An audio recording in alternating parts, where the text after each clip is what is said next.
What's happening, everybody, on What You Need? We in the building once again, and as you can see, we're going to talk about various topics again. We're going to talk about.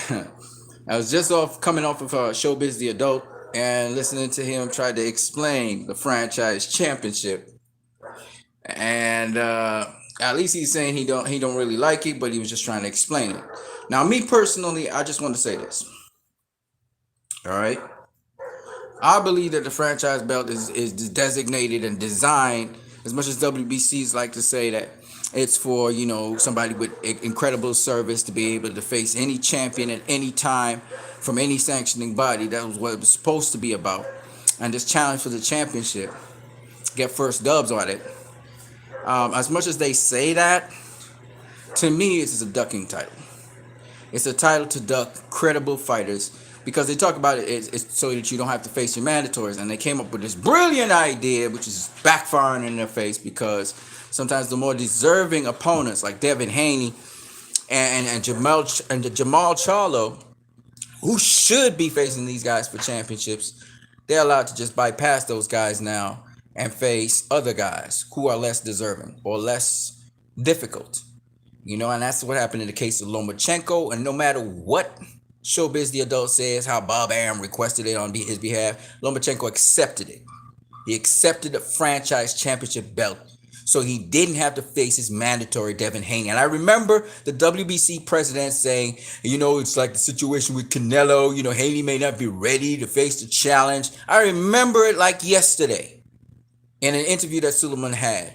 So Showbiz the Adult is not fooling anybody who is in the know about these belts, and to see that the definition of these belts, this franchise championship, was non-transferable, which was what was supposed to happen was that Teofimo Lopez was supposed to get the diamond title from facing the franchise champion, which is a designation franchise champion. There's no belt for it, and the franchise champion remains the franchise champion regardless of whether he wins or loses. That's how it was supposed to be. It is not the Super WBA Super Championship. It is not the same as that. And do not lump it into the same category. The WBA Super Championship happens when a champion has won has had seven or more successful title defenses, or is unifying with another champion, and as such has won, he becomes the designation super champion. That is not the case in the case of the franchise champion. It is not the same, where a franchise champion is somebody who is dubbed that by the WBC and bestowed that honor based on arbitrary contributions that they have made, which the WBC deems significant. Okay? So I do not believe it's a very arbitrary title, which I do not respect. And I don't care if they say this the WBC making the rules. I don't respect those rules because they're not standardized for fair play. And as such, the WBC can subject these rules to whatever interpretation they want to do any desired outcome, such as ducking fighters. Okay? And so the WBC needs to get rid of the franchise championship as soon as possible. Get rid of it because it is a very partial championship title. And from what Showbiz the Adult was saying, Devin Haney cannot challenge Teofimo Lopez because the franchise champion cannot get the WBC regular championship belt. And he's trying to argue that, because Teofimo Lopez is the franchise champion, Devin Haney is the secondary champion, to which I say that is bullshit once again. I will tell you why it is bullshit. Because the franchise championship defined by the WBC is a status awarded to a particular person for outstanding service. There is no ranking to it. As such, the franchise champion is seen as a WBC champion. That is how it is deemed. But it was not supposed to be transferable.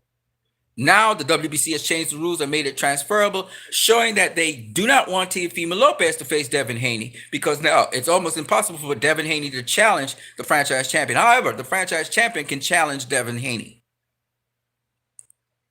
That is the loophole. All right.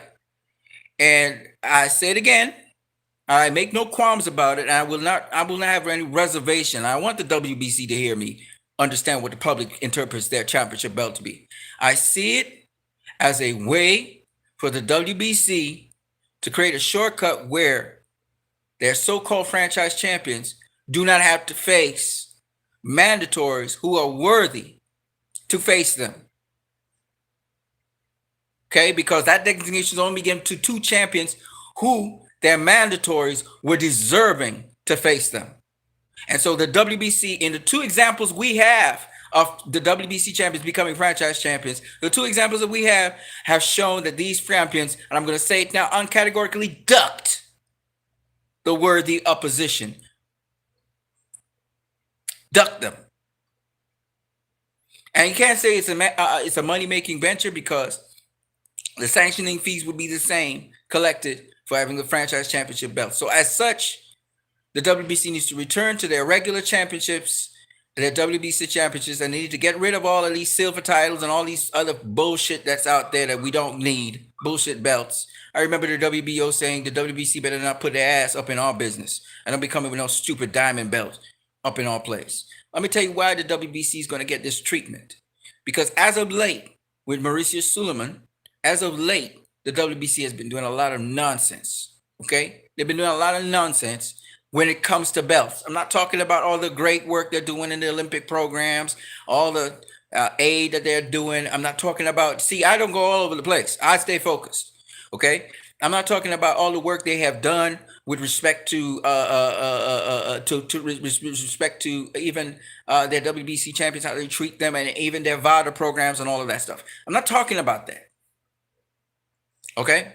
I even defend them on Canelo with the clenbuterol issue because WADA actually sent out the update. It wasn't the WBC, as far as I know. Okay, and so as according to WADA, Canelo didn't have clenbuterol in the system in terms of amounts that lead to him doping.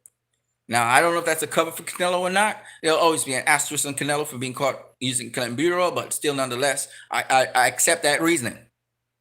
Okay, because we have seen it in Olympic programs and also in the World Cup, individuals being found positive for clenbuterol, okay, in competitions where they normally wouldn't be, but because they're either in Japan or China or in USSR or in Mexico, they have been found with clenbuterol in the system, and they realize it was from tainted meat. Okay, so I'm not 100% against that. That's a reasonable explanation. It's a plausible explanation. Okay, and and particularly that Canelo was trying to vehemently show that he was clean. I was cool with that because he was the face of the WBC USADA program. He was the face of the clean boxing program. I didn't think that Canelo was using tainted meat, but I could be wrong. Like I said, there's an asterisk on it. But with respect to their franchise belt, it's just ridiculous. And I don't care what Mauricio Suleiman says, and I don't care what Showbiz the Adult says. It's erroneous and it's incorrect because Terrence Crawford, as everybody know, Bob Arum came to Terrence Crawford and said, hey, man, you want to have the franchise belt? And Terrence Crawford turned him down, but Lomachenko accepted it. Why did Lomachenko accept it? Why didn't he want to face Devin Haney? The excuse was, and it was given by Loma in his camp as well, and Mauricio Suleiman, that Devin Haney was going in too soon, which is not true. So we know for a fact that Canelo and Lomachenko did not want to face their mandatories. Canelo's mandatory was Jamal Charlo. Lomachenko's mandatory was Devin Haney. It was a duck. I can't categorically say it was a duck because he faced Teofimo Lopez and he lost. But now that he has lost to Teofimo Lopez, that is Lomachenko, we can clearly say he didn't want to face no youngin'. Okay, let's be real. We must not lie. We must not sugarcoat. We must play politics with this thing. All right. That's why I said on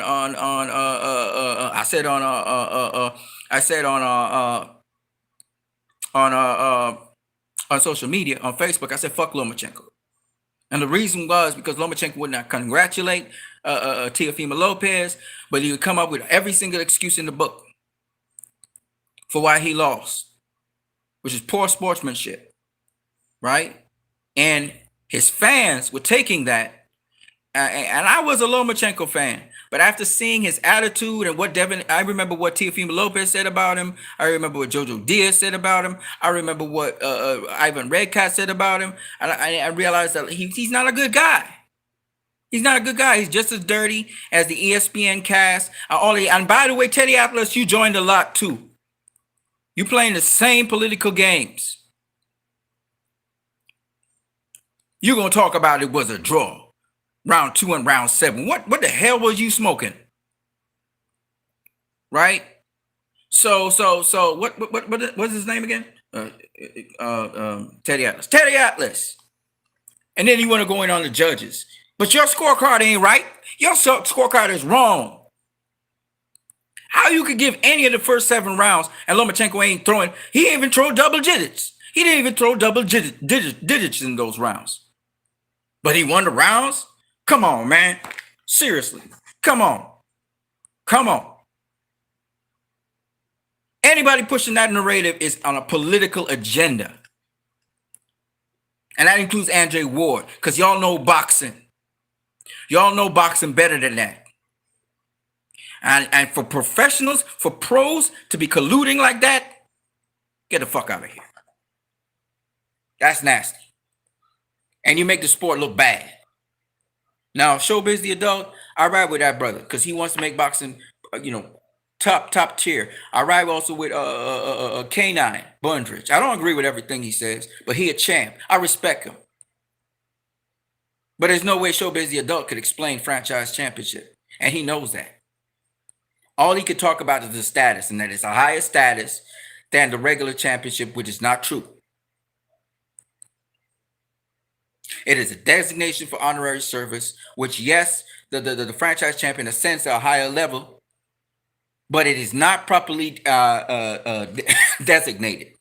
And its definition can change on a daily basis, which I don't respect. I respect established things. The super champion is an established status and belt, which is defined by you acquire it through only 2 means: unification and winning a unification, or through 7 or more title defenses. It is an established thing that has not changed. The franchise belt, or what my boy at Key Sports TV calls the French Fries Championship, is not an established championship. It was once a status, and now it has become a championship, which is bullshit. Okay? And it is changing so that fighters can duck other fighters, avoid other fighters. That is what it is for. So I do not agree with it. Okay, so that's the first point. Second point, Teofimo Lopez versus Devin Haney. I hope Teofimo stands in the face of the WBC. I hope Teofimo Lopez, I can only hope, Teofimo Lopez will stand in the face of Top Rank and go and tell Top Rank, go make that fight for me with Devin Haney. Oh, man. I hope T.O. do that. Just for the sake of it. And I hope he win that fight against Devin Haney. For the sake of it. You know why? Because they did T.O. wrong to start with. Right? Though Timothy Bradley saw it. Timothy Bradley knew. Bob Arum saw it. Bob Arum knew what was going to go down. Because Bob Arum has a lot of experience in boxing. He know what was really up. He know what was really up. Bob knew T.O. was going to be the next. And T.O. is the next. He the first of the youngins. Now, Devin got his title before T.O. Tank got a title before all of them. Shakur got his title before T.O., I think. And then I think Shakur fought for a second title, right? At Super Feather. So Shakur's up in Super Feather now. So Bob could line up Loma with Shakur. Bob. That's right. That's why Loma talking about retirement. Anyway. But Loma ain't nothing to worry because Loma could walk through punches because he's strong.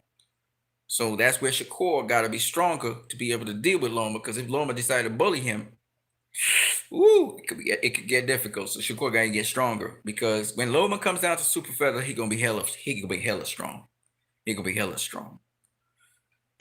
be a beast.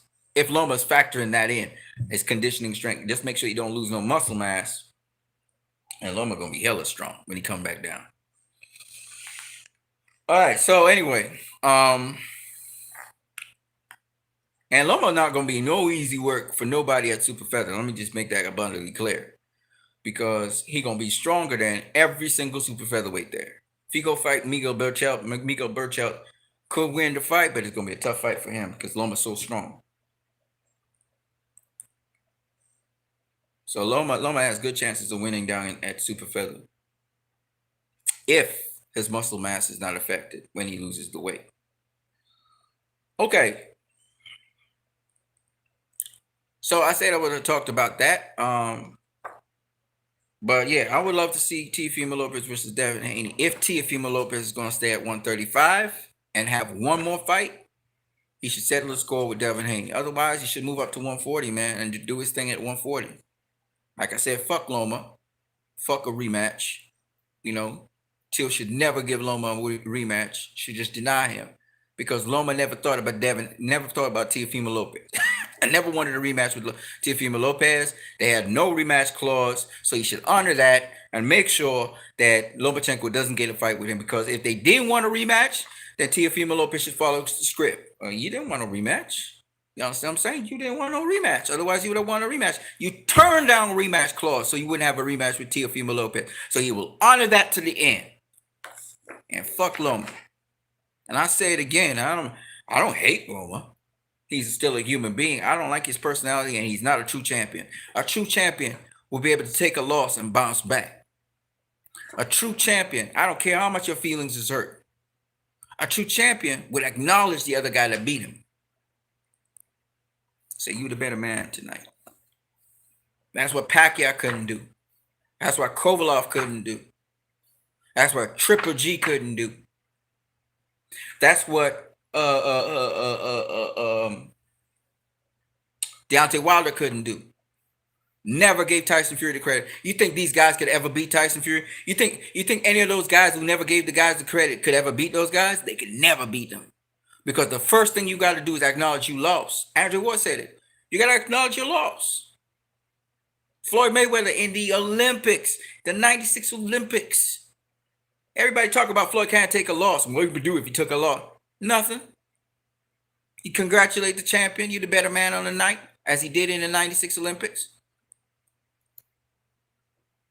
Shook his head, nodded to the referee, nodded to the judges, walk around the ring, waving the flag.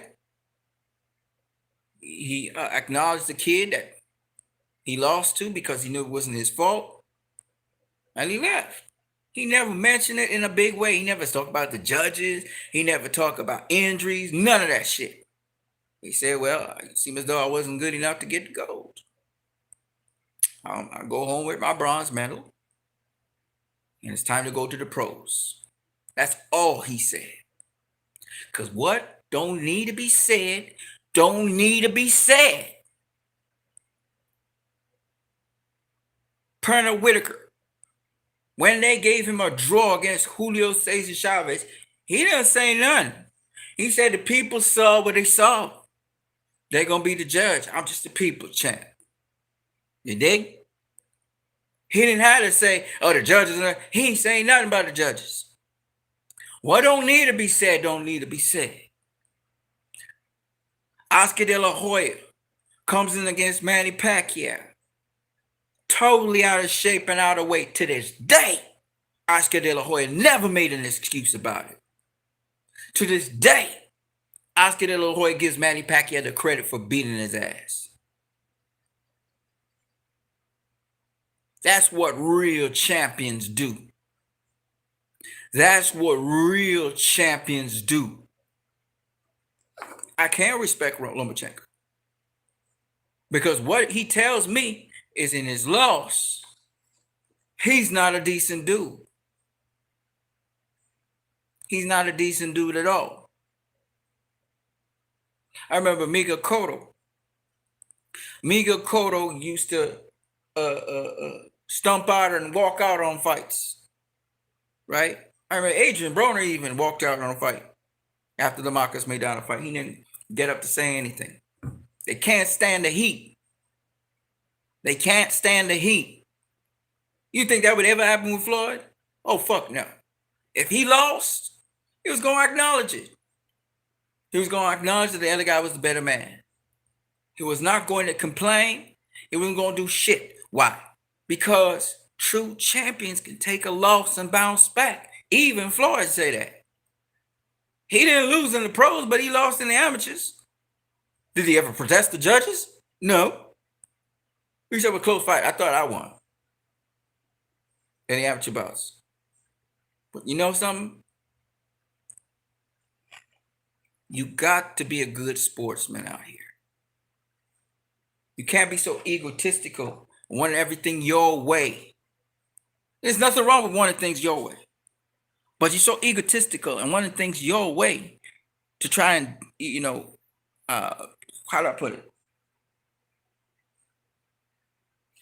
To make your opponents have no advantages whatsoever, right? And there's nothing wrong with that. But if it backfires in your face, then you should be man enough to take the heat. Now, let me tell you something. If Lomachenko had congratulated Teofimo Lopez, said some encouraging words, "You're the true champion, you're going to be the next one," and he asked for a rematch, I bet you Teofimo Lopez would have given him a rematch. Teofimo Lopez, because he was gracious as a champion. And real champs, you know what they do? They say, "Man, you got what it takes, brother. Now hold on and build a legacy for yourself." And they give you encouraging words. That's what real champions do. Now, of course, Lomachenko was right after the fight. He was fresh off the loss. Cool. But he still has the opportunity to congratulate Teofimo Lopez.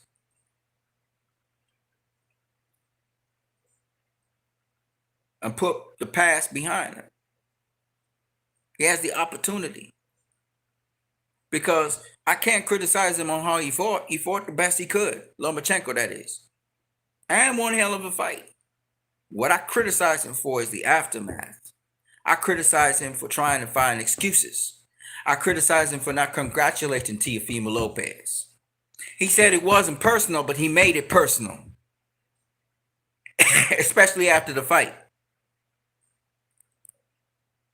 And he makes me second guess everything he said before the fight. It makes me second guess everything he's done before the fight. Character-wise. Because everybody painted him as this, this great icon, this guy up there. But he looks questionable now. He looks questionable now.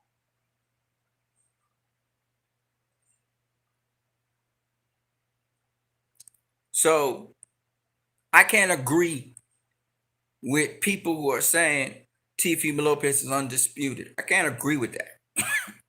As much as I say he's undisputed, I still think it's an informal term because of the way how the WBC handled the franchise championship. So I wouldn't call him undisputed.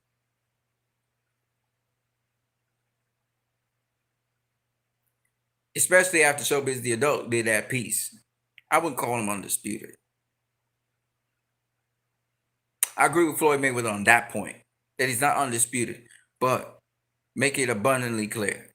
Floyd Mayweather is absolutely and controversially wrong about the fact that he needs to face Gervonta Davis. No, he doesn't. Okay? The Super Championship is well defined, and Teofimo Lopez is the WBA Super Champion. That was conveyed over him because he beat the Super Champion, which was the champion who was what's his name? Lomachenko. Vasily. Because he beat Vasily, Super Championship was conveyed across to him. Because it was a unification fight. I believe Vasily was the Super Champion. He may have just been the regular champion, but I think it was Super Champion. I'm not too sure. Because Vasily did fight with the WBA title for unification. I think it was WBA with the WBO. So I think that's how he became Super Champion. It's well defined. The franchise championship is not well defined. I do not respect it.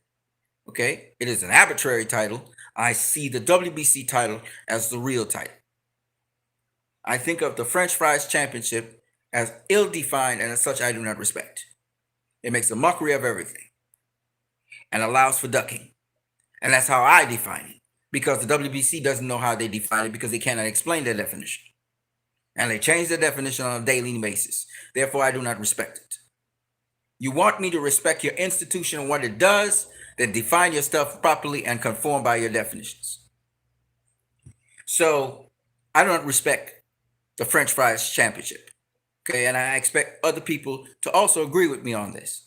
What I do respect, however, is the Super Championship, the WBA Super Championship, which is well established, has been around since 1980 something, and has been consistent. Okay, so like I was saying, I cannot respect something where it is ill-defined and it's not well stipulated what it is and how you acquire it. So the franchise championship will never get respect from me. Okay, it will not.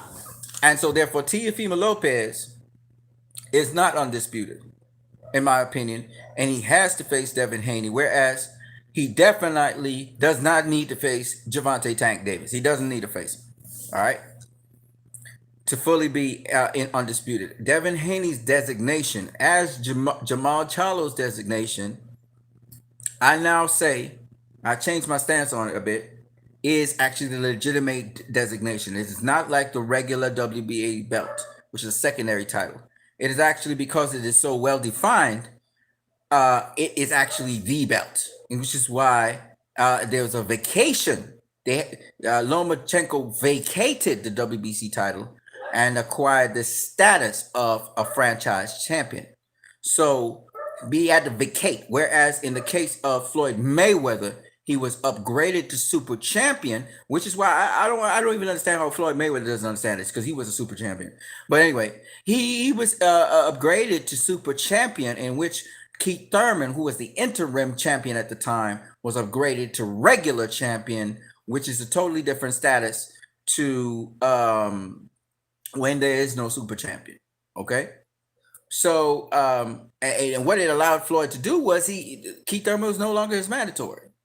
So it allowed him to duck Keith Thurman, which is why people said Floyd ducked Keith Thurman, and the WBA made it possible. But that was established since 1987. This is something that was not new. So a lot of people don't know that super championships with the WBA occurred many a time, and we saw before Floyd Mayweather was even around. We had times where in Oscar De La Hoya's time, he faced the super champion, which was what was the guy's name? The German dude or the Nordic dude or whatever his name. He was super champion as well. So why I say this is because, people try to equate the WBA Super Championship with the French Fries Champion. I mean, the franchise championship. And you cannot do that. It's not the same. It doesn't have the same sort of powers. It is not designated the same. You can't earn it.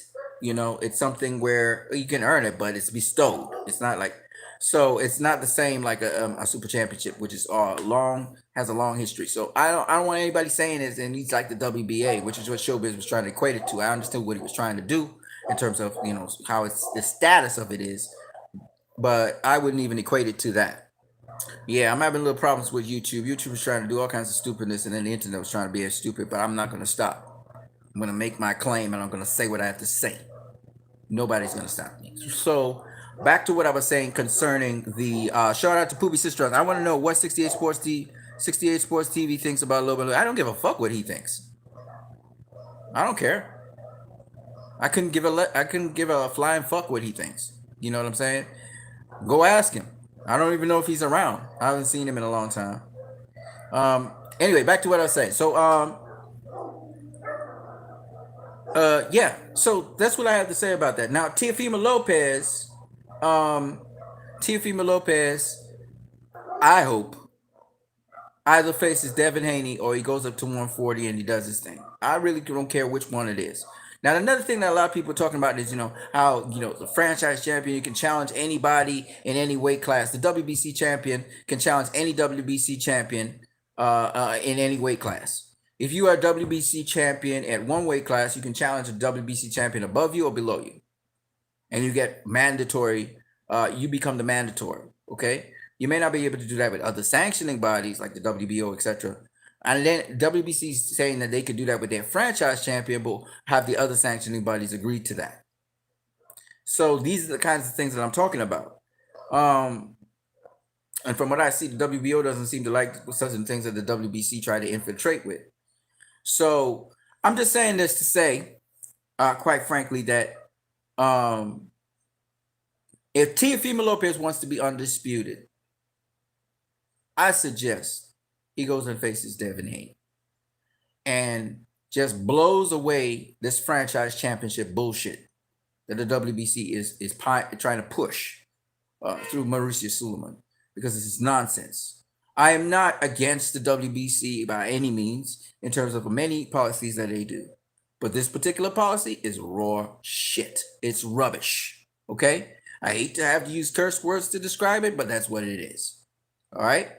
And, you know, Teofimo Lopez has gotten this franchise belt.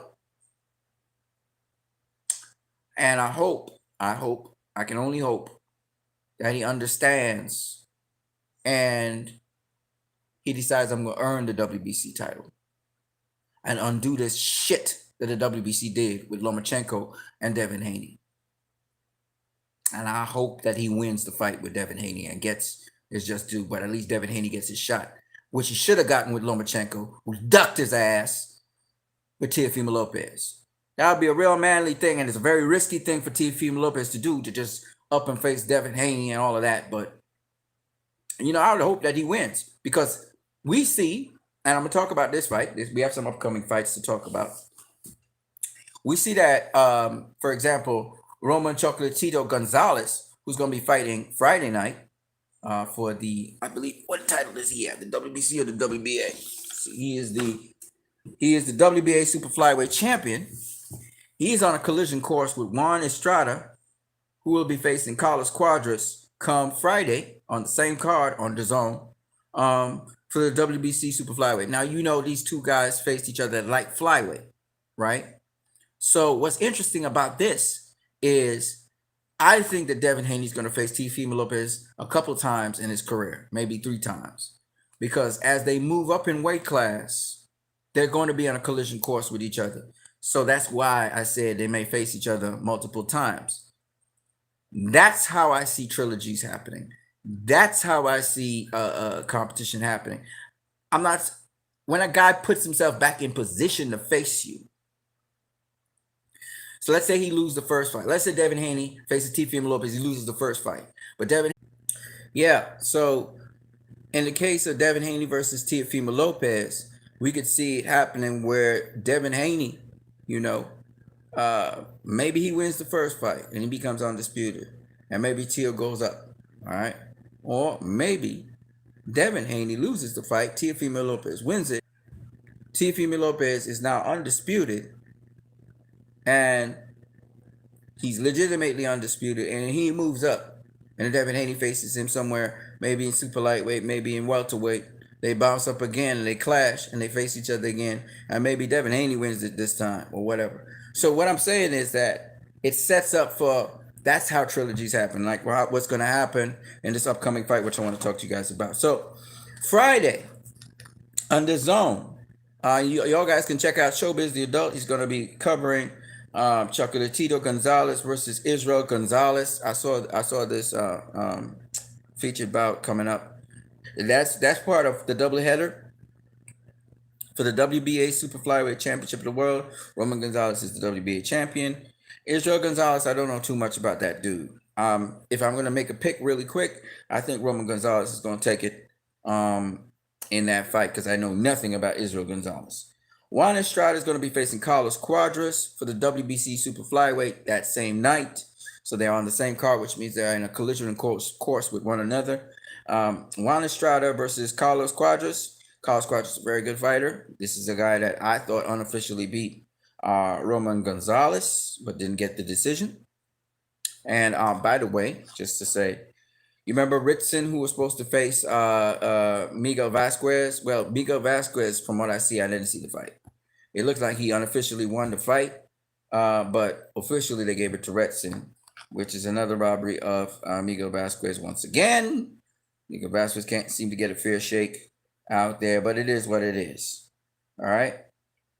Also on that card, this is Friday the 23rd, which is the day after tomorrow. Tomorrow's Thursday. Okay. Julio Cesar Martinez is also going to be facing some guy. I don't know who at flyweight. I don't know who it is. His opponent is. I guess I can look it up on BoxRec. But Julio Cesar Martinez right now is the WBC flyweight champion. Okay. I don't know too much about him either. Now, the very next day, Saturday, Sergio Lipinets, who is was at least the WBA regular champion, which was the secondary title at welterweight, he will be facing Castillo Clayton. I don't know who that is, but I'm gonna check him out. People were talking about him, so I should check him out. Castillo Clayton, for the IBF interim championship, that would set the winner up to face as a mandatory to face Errol Spence Jr. But as we all know, Errol Spence Jr. He's talking about. I was seeing something where he was talking about crossing the floor, and I believe the crossing the floor or leaving home or something like that. He said something like that, which seemed to say that he would be going outside of Showtime or outside of Fox probably, and going across to ESPN to face Terrence Crawford. It looks like Errol Spence is really going to try and push that fight with Terrence Crawford in 2021, which will be according to his schedule. So even in spite of the COVID, in spite of his accident and all of that, he's pushing ahead with the program that he was going to have anyway. So he's going to face Danny Garcia, and if he beats Danny Garcia, I think he's going to take on Errol Spence next. Errol Spence, in the meantime, if he faces Kell Brook and he has a good showing with Kell Brook, I think that's the next fight. I think that's when they're gonna clash, which will be a little bit later than the fans want, but it's gonna be a mega fight. That should be a big fight, like Deontay Wilder versus Tyson Fury. That's probably the next big fight. But because the youngins are in the table now, we have Teofimo Lopez on the table. It's gonna be another mega fight, which would be probably with he could be with Josh Taylor, who's the winner, or Jose Ramirez at 140. That could be another mega fight right there. Anything Teofimo Lopez does from here on in is going to be mega. I can tell you that for now, because he just beat Vasily Lomachenko. So it's going to be mega stuff from here on in. The views were great for him, almost 3 million views. And so Teofimo Lopez is going to be burning it up from here on in. You know what I mean? And Bob Arum, Top Rank, should be happy about that, because he's the future of their franchise. He's probably going to be the most marketable guy. Terrence Crawford is a hell of a competitor and everything. But Terrence Crawford is not a guy who really pushes for his way. He's not a guy who, I don't know if it's because of his advances or whatever he's been gotten, but he's not really this, he's more passive. He's not aggressive, on the business end of the spectrum. Errol Spence is kind of the more aggressive one, trying to make things happen. So it's really up to Terrence to get himself out of the binds with Top Rank and with ESPN, be able to free himself up to be able to get this fight with Errol Spence. And even after the Errol Spence fight, he better know how he's going to make his next move. If the Errol Spence fight is everything for him and he doesn't really have any other plans after that, he's going to be, again, without a plan. Errol Spence knows he's eyeing Canelo next. You know what I'm saying? So Errol Spence has been talking about that. So Errol Spence looks like he's really in good he's really in good hands with Al Heyman and his own production company. The Charles seem to be in good hands and taken care of very well. Gervonta Tank Davis is being moved along slow by Floyd Mayweather. You can see that Mayweather's trying to protect his investment and build him up. So when he does face guys like Haney or Teofimo Lopez or Garcia, he's going through the right ranks. He's prepared properly. And it doesn't look like Gervonta Tank Davis will ever face Lomachenko. But possibly he might face Lomachenko, you know what I mean?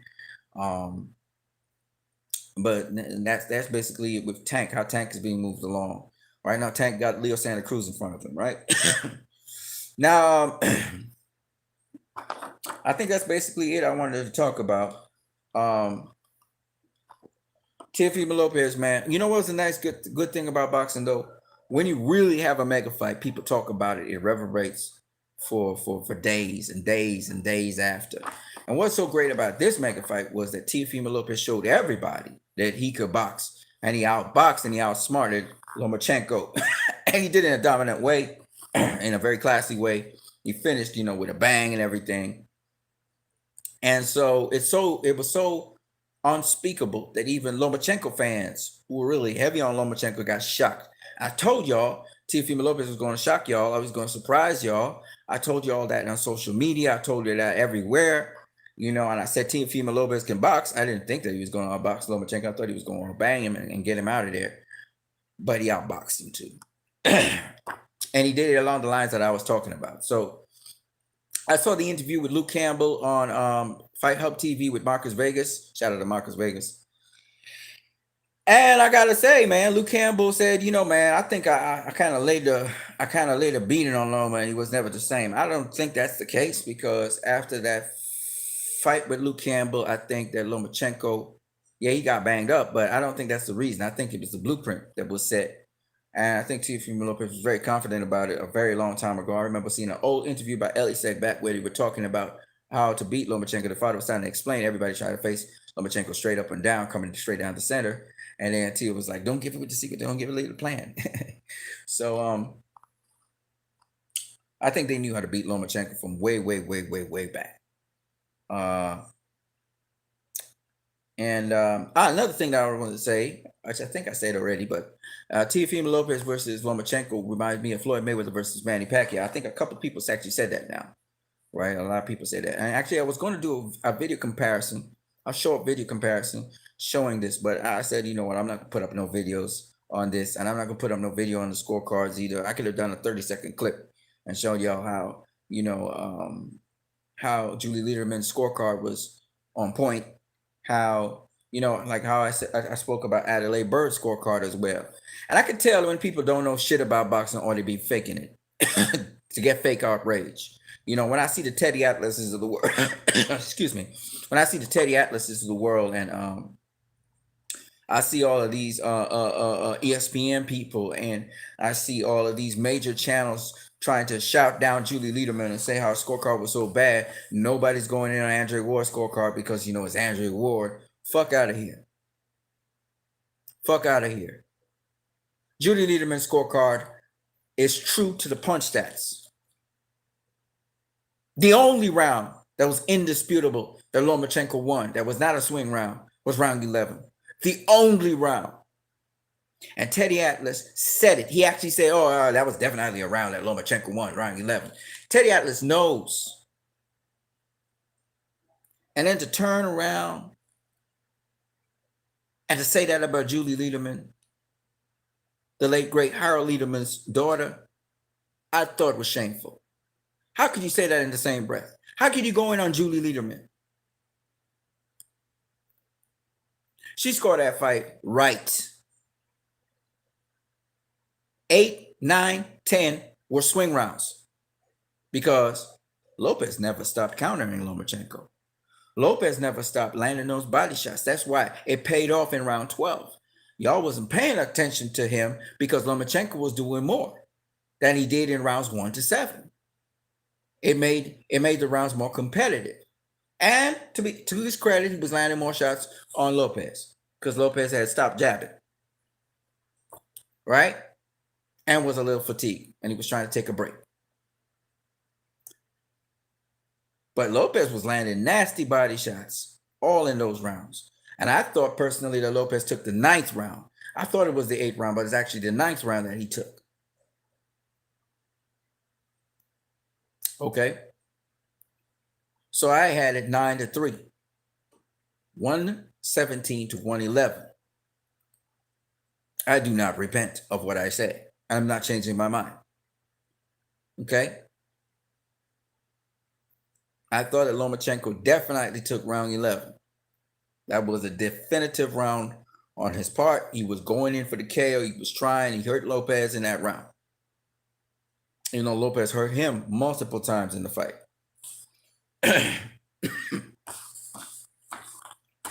There's several rounds where he hurt Lomachenko. Right? The second round particularly is where he caught Lomachenko when Lomachenko was trying to spin out weak side. He caught him with a left hook to the body and lifted him off the ground. It was round 2. So how the hell You gonna tell me that Lomachenko took that round when Lopez clipped him with a left hook to the body, was snapping him with those right uppercuts. Oh, well, Lopez was missing his punches and hitting gloves. My ass. My ass. Hey, I apologize right now to all those viewing who are hearing me cursing and swearing. I'm sorry about that. I try to keep it clean, but sometimes I get emotional. So at the end of the day, you see, when I have so much evidence, I sometimes get very angry because I see the disingenuous nature of people and how they lie so much and how they're being dishonest, whether it's intellectually or otherwise. I despise those things. I despise when people try to turn my words. I despise when people try to say, oh, well, you were just a fan of Devin Haney or you're just a fan of Jamal Charlo. I despise that nonsense when I'm speaking about a deeper thing.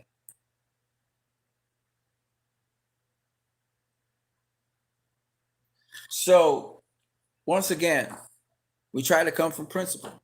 We try to come from arguments, which make sense. We try to come from facts. If you're going to form an opinion of any kind, they always told me, have an informed opinion. And that's what Showbiz the Adult is trying to do with the Showbiz community, which I applaud him for. Again, I don't have anything against Showbiz. I just thought he was he was having a futile attempt trying to explain something that's just fucked up. That's the only way to explain it. I'm sorry about the F-bomb. Something that's just messed up. You know what I mean? Something that is just it's stupid. But I'm not here to be an armchair expert and tell you what or what not to feel. But the one thing I will do is try to tell you the truth as best as I know. So anyway, going back to this thing here. So you can look forward to Friday on the Zone to two of my favorite fighters. Well, actually one of my favorite fighters. Roman Gonzalez, I like him. I like the dude. I'm not gonna lie to you. But I love Juan Estrada. Here's the difference. I like Estrada more than Gonzalez. But hey, I know some of you guys are Gonzalez fans. You know, the small Triple G guy, right? So, I mean, it is what it is.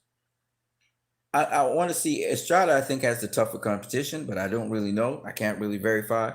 Carlos Cuadras been a world champion, really excellent boxer, and all of that, has a lot of speed.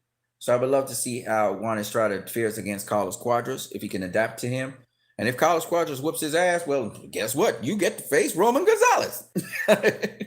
So you get a second dib. Both of them get second dibs. One of them gets second dibs. So I'm not picking anybody, but, you know, I favor my boy Juan Estrada to win because I know he can adapt, even though he does still leave himself kind of recklessly out there to get countered and stuff, you know. Whereas Carlos, I think, is a little bit sharper. But we'll see what happens in that fight. Who will win? This is a good matchup again. Everybody's matching up with everybody down there in those smaller divisions, and nobody's really talking about that.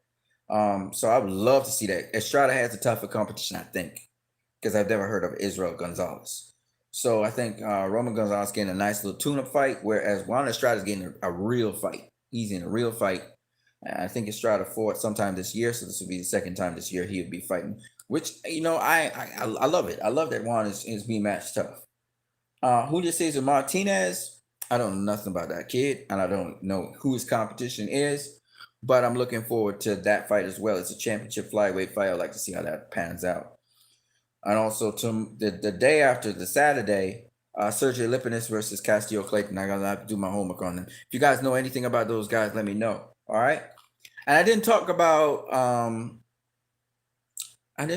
some of the fights over the weekend as well, but I think I got most of the predictions right. So if you guys were betting, because some of you guys are betting guys, I think you would have made all your money, because if you had went with my predictions, which I think I did predict the fights, I can't remember. You probably would have gotten all your predictions correct. So that's it for what you need right now. I will come back maybe a little later on tonight. I might come back again, and I'm gonna talk a little bit more boxing with you guys. This was the live stream. I hope you guys have a good one. Peace.